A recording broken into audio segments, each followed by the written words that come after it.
Hey guys, in this video I will show you how to add Translate to keyboard iPhone. Alright, so let's begin with the video.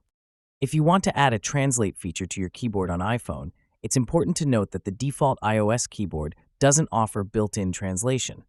However, you can easily enable this feature using Gboard, Google's keyboard app, which is also available for iPhone.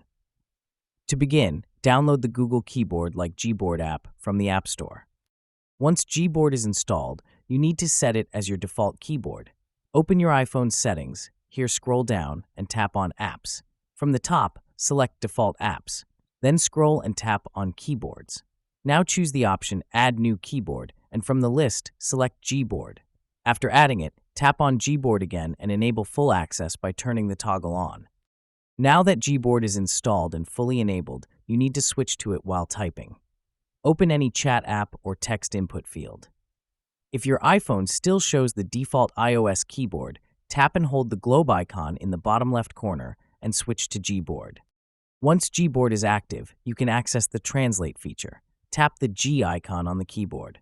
A menu will appear. Tap on Translate. You can now type any text, select your desired target language, and Gboard will instantly translate your input. Tap Translate, and your translated message will appear ready to send. And that's it. So that's basically how you can add Translate to keyboard iPhone.